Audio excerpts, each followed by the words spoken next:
You know, all the arts for all the kids with art, music, dance, and theater, it has grown dramatically. It was one of those where, you know how you get an idea, but you don't really think of it, but it kind of just descends upon you. I was driving home on the freeway from a conference up in Northern California, and all of a sudden I thought, oh my gosh, I know how to do this. And I knew that every single child needed art, music, dance, and theater, and I knew that artists were a way that they're living their art form. And if I can find those artists with the teaching gene, it's magic. When you've got artists who live and breathe their art form, and they're able to communicate that and translate that art form to kids, you've got magic happening. So then once the idea formed in my head, I couldn't quite get rid of it. So then you take it to the assistant superintendent of instruction and the superintendent and the school board, and then fortunately everybody said yes. And then pretty soon we started hiring artists and interviewing them, and it grew from there. Once we got that, then we knew we needed a foundation to help support the program and make sure that no matter what, all of our children would get art, music, dance, and theater, no matter, funding shouldn't be a problem. So then we started raising funds for it all.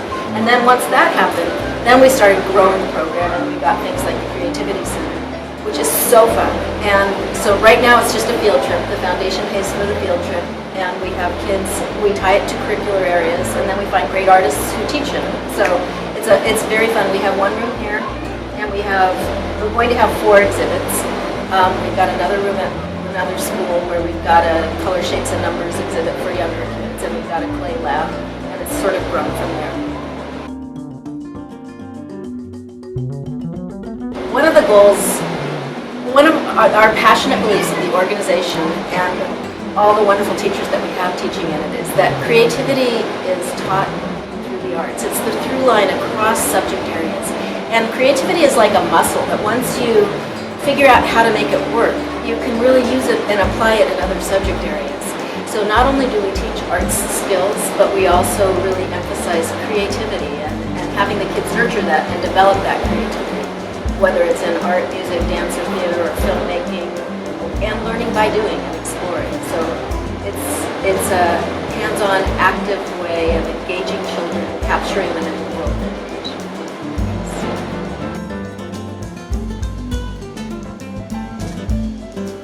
This is a Native American exhibit, and it's really intended to be through the eyes of the arts and to get kids so that they're totally excited and living the cultures. We're primarily dealing with Plains cultures and Southwest cultures. And one of the things that we want to do is get the kids so that they're loving the cultures and having it be their very own.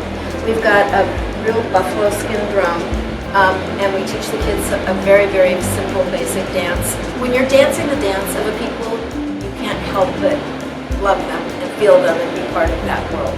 So that's part of the thought processes behind all of this. This is an exhibit where they learn by discovery. We give them treasure hunts. They go and look at every single thing. We give them things to look for. And there's just something so fun to see the kids when they discover things and really look at each piece and each object, and they get jazzed over it. And they end up loving learning, and that's part of what we're trying to do too. One of the things, we have as many real artifacts as possible that kids can actually touch, or else as close to museum replicas as we can possibly get to. And the goal really and truly is so that the kids can touch them, they can handle them, they are very interactive, and they learn by discovery. Veronica Anderson is one of our artist educators. She's been working here for 7 years. She teaches visual art in all the Arts for All the Kids program, and she brings it to life for people. She just does such a good job.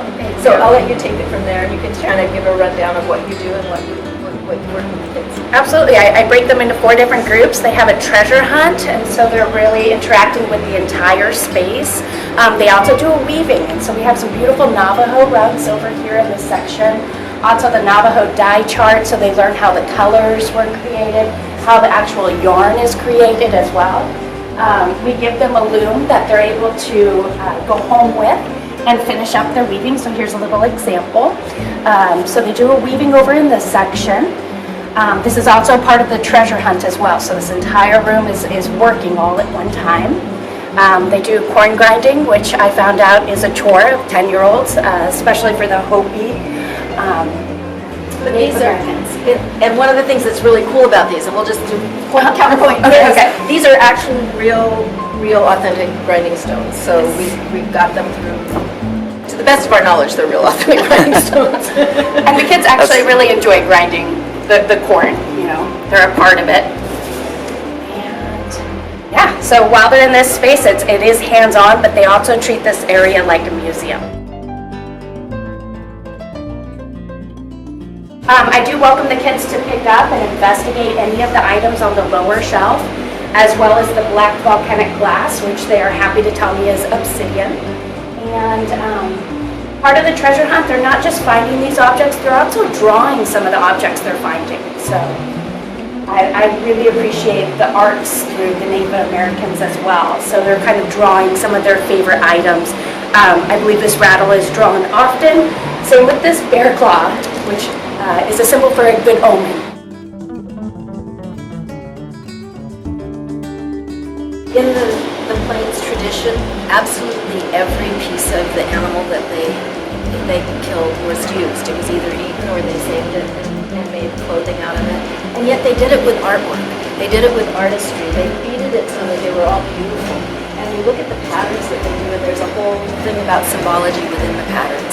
And so we talk about symbology with the kids, and the kids actually then, after they're in the discovery part of it all, they go ahead and they make their own art project based on some of the imagery, but they make it their own creative interpretation of it all. Veronica does such a nice job of that. Oh, thank you. Yeah, so when they're done with the treasure hunt, we all come over to this side of the classroom. Come on over. They sit down and we create a Native American shield, and that's where they're choosing their symbols to represent themselves, and it's really neat what they come up with.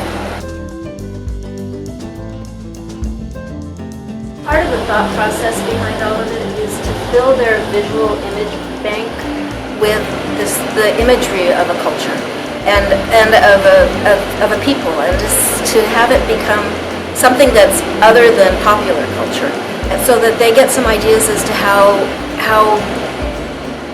different forms of beauty evolved and how they're part of all of us, and then to incorporate that into their own psyche and their own visual creativity. So it's a fun process where they really do it by exploring and discovery, and yet then they do their own creating.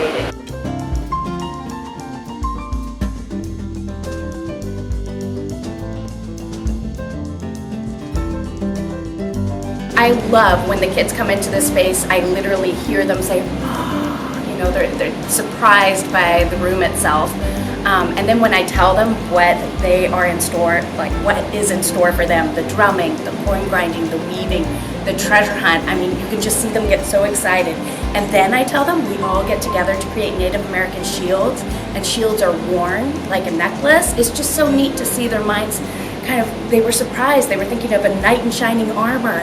And we talk about the symbology of wearing the shields and who the shields are presented to. And it's just, it's heartwarming to see these kids choosing specific symbols to represent themselves or their family. Like crossed arrows means friendship, a single arrow means protection, and just hearing them talk to each other, the reasons why they're choosing these symbols for their own shields, it makes me really happy. Every year when I do the layout or set up the exhibit, I am conscious to keep the kids moving through the space. So I'm paying attention to the treasure hunt booklet to really get them to find the objects all throughout the room.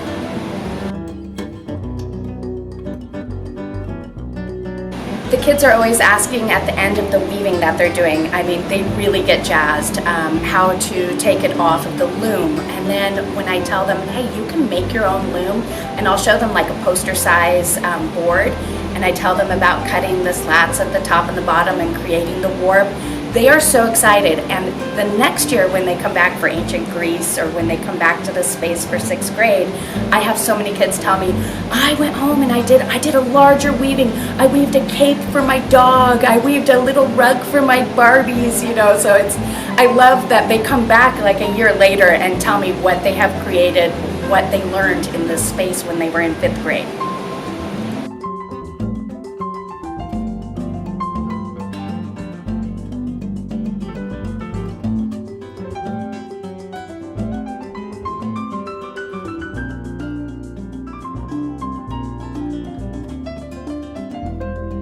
absolutely think are so fascinating.